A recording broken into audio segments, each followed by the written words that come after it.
sizga nisbatan tezkor tadbir o'tkazildi. Malik emas bu, nima qilasizlar?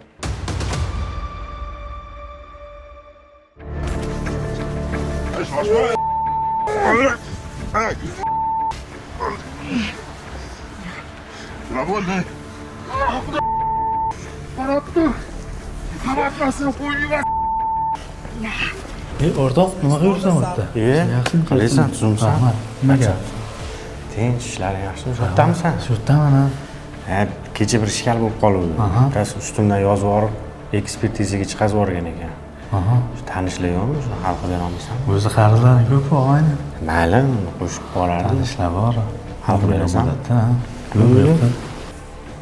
Bu holat Qoraqalpog'iston Respublikasida sodir bo'lgan, unda patrul post xizmat xodimi pora olayotgan vaqtida qo'lga olinadi.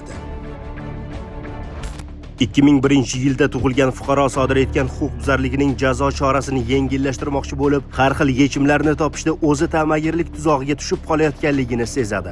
Vaqtni boy bermasdan huquqbuzar fuqaro Ichki ishlar vazirligi shaxsiy xavfsizlik bosh boshqarmasi Qoraqalpog'iston Respublikasi bo'yicha boshqarmasiga ariza bilan murojaat qiladi. O'z navbatida shaxsiy xavfsizlik boshqarmasining fidoi xodimlari korrupsion holatni oldini olishga shaylanadilar. Tanishining muammoli ahvolidan foydalangan patrul post xizmat xodimi moddiy manfaatini orttirishga uning yashash xonadoniga borib, profilaktik inspektor ish yurituvidida bo'lgan materiallar bo'yicha ishni sudga oid tibbiyot ekspertizasi orqali yengillik yaratib berish evaziga murojaatchining tanishiga 10 million so'm pul miqdorini olayotgan vaqtida tadbir ishtirokchilari tomonidan ushlanadi.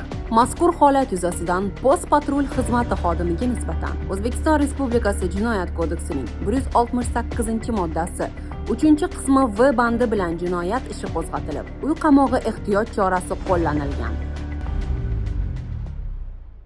Yo'l patrul xizmati inspektor Omonov bo'laman.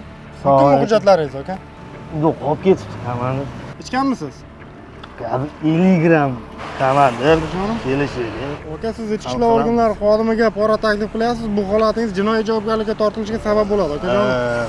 Jizzaxda yo'l patrul xizmati inspektoriga pora taklif qilgan shaxs qo'lga olindi.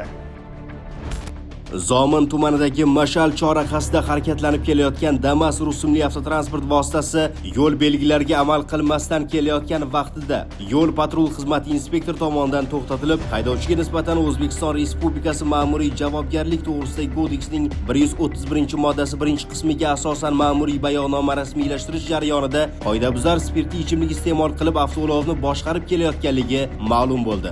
Mast haydovchi inspektorni chora ko'rayotganligiga qaramasdan undan transport vositasi jarima maydonidan tez chiqarilishi va rasmiylashtirilgan ma'muriy bayonnomadagi chorani yengilroq turdagi qoidabuzarlikka o'zgartirib berishini so'ragan. Evaziga esa 900 AQSh dollari miqdoridagi pullarni pora tariqasida taklif qiladi.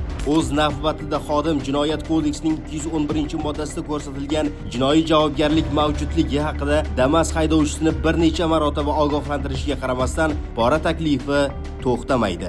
Yuz bergan holat bo'yicha Jizzax viloyati Ichki ishlar boshqarmasi yo'l patrul xizmati inspektori Ichki ishlar vazirligi shaxsiy xavfsizlik bosh boshqarmasi Jizzax viloyati bo'yicha boshqarmasiga bildirgi bilan murojaat qiladi va qoidabuzarga nisbatan tegishli chora ko'rilishini so'raydi.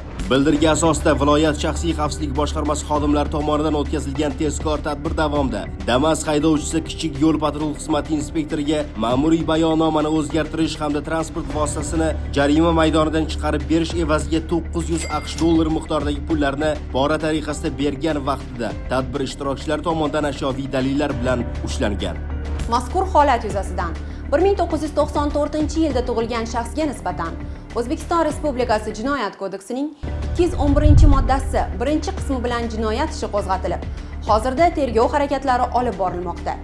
Hurmatli yurtdoshlar, agar siz ham korrupsion yoki boshqa jinoyatlarga guvoh bo'lsangiz, zudlik bilan Ichki ishlar vazirligining 1102 yoki shaxsiy xavfsizlik bosh boshqarmasining 71 kodi bilan 231 31 74 raqamlariga xabar bering. Ma'lumot berganlarning shaxsi sir saqlanishi kafolatlanadi.